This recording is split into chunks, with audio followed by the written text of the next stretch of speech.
এমনি চলে যাবে? তুমি জানো এখানকার মালিক কে এই ম্যানশনের? এই ম্যানশন নায়ক গ্রুপের মিস্টার সঞ্জয় নায়কের। আর তোমাদের এই সাহসটা হলো কি করে ভেতরে আসার? নাইক গ্রুপ? এরা তো তারাই যারা প্রায় 1 ট্রিলিয়নের মালিক। আর এই বাসটা যেটা তুমি ভেঙেছো না, ওটার দাম 1 কোটির থেকেও বেশি।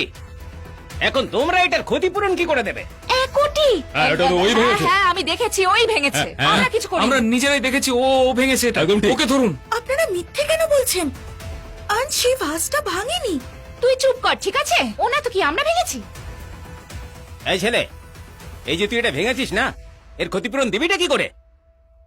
আমি ইচ্ছে করে ভাঙিনি। তাই নাকি? মুখে মুখে তর্ক।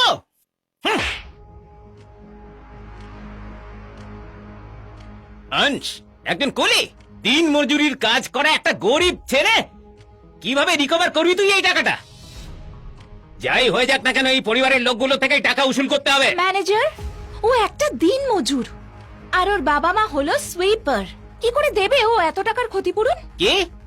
আমি এর ক্ষতিপূরণটা দিয়ে দেবো, কিন্তু প্লিজ প্লিজ আপনি আমার মা বাবাকে কিছু বলবেন না। টাকা তুই দে অথবা তোর বাপ, তাতে আমার কিছু যায় আসে না। আমার শুধু টাকাটা চাই। হ্যালো ম্যানেজার স্যার, একটা খুব খারাপ খবর আছে। মিস্টার নায়ক আর মিসেস নায়ক 1 নম্বর ম্যানশনের দিক দিয়ে আসছে।